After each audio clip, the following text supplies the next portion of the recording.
दादी नानी की कहानी मेरी जुबानी में आप सभी का हार्दिक अभिनंदन। दक्षिण अफ्रीका के घने जंगलों में एक नदी के किनारे सरस फल की एक झाड़ी थी। उसकी झाड़ी के अंदर नन्ही भूरी गौरैया का घोंसला था। गौरैया बेशक छोटी सी थी, पर वह अत्यंत चतुर थी। आसपास रहने वाले सारे पशु पक्षी उसका बहुत आदर करते थे और उसे मैडम ब्राउन स्पैरो कहकर बुलाते थे। लेकिन हाथी के लिए तो वह सिर्फ एक छोटी सी नन्ही मूर्ख चिड़िया थी।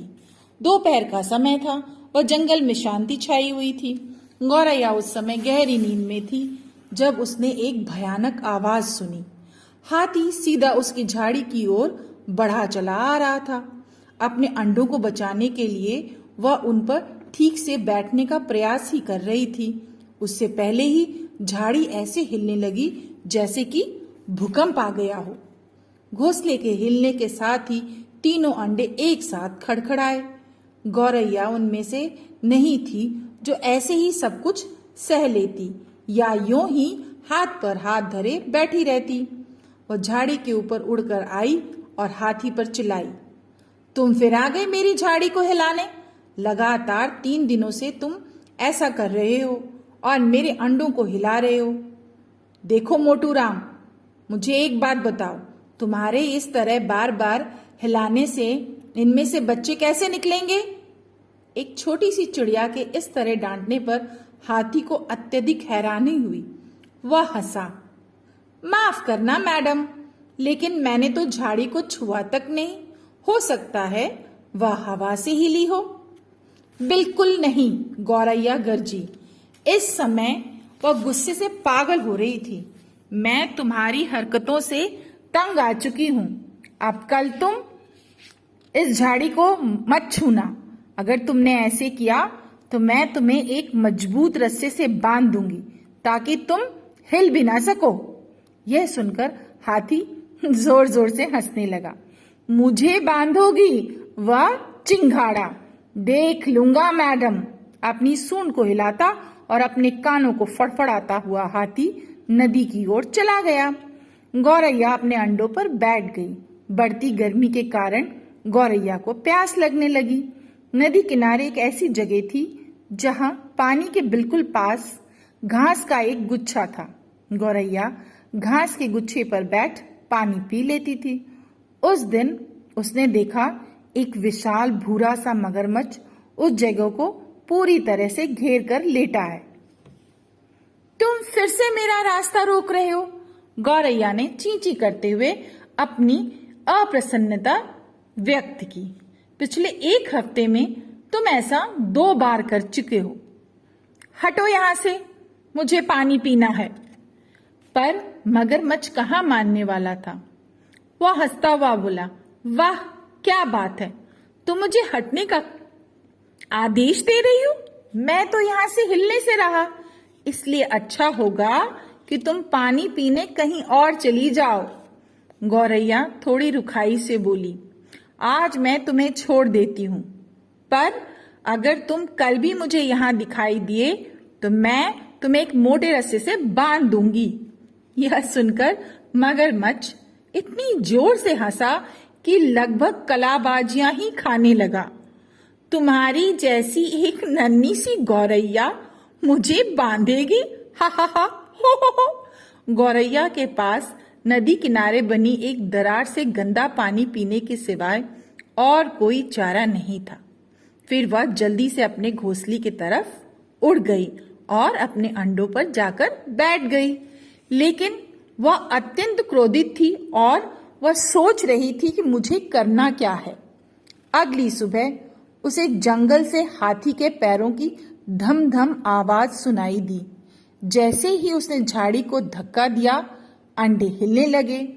फिर उसने गौरैया को देखा और हंसते हुए बोला, क्या तुम मुझे बांधोगी नहीं?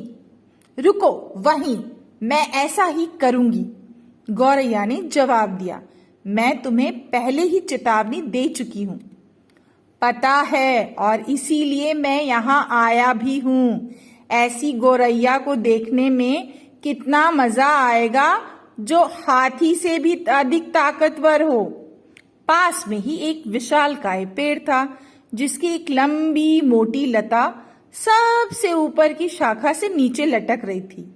गौरैया ने अपने मुंह में लता का एक सिरा लिया, नीचे आई और उसे मजबूती से हाथी की गर्दन पर लपेट दिया।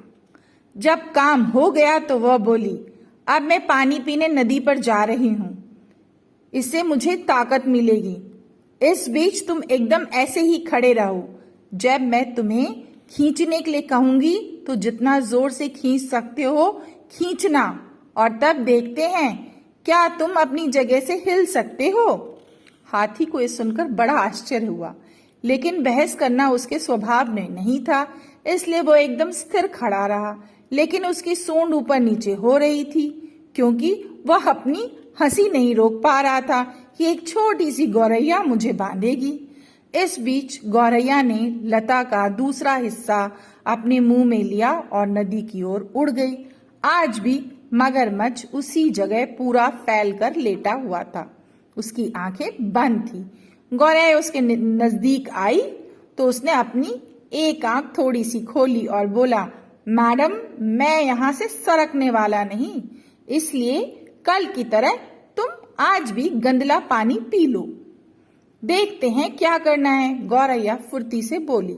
लेकिन मैंने तुम्हें कल ही चेतावनी दी थी कि अगर तुम फिर से मेरा रास्ता रोकोगे तो मैं तुम्हें एक मोटे रस्से से बांध दूंगी ताकि तुम हिल भी ना पाओ। जो तुम्हारा मन हो वही करो मैडम, मैं तुम्हारी किसी भी गीदड़ भभकी से डरता नहीं। लेकिन उसने गौरैया को अपने शरीर पर रस्से का दूसरा सिरा बांधने दिया।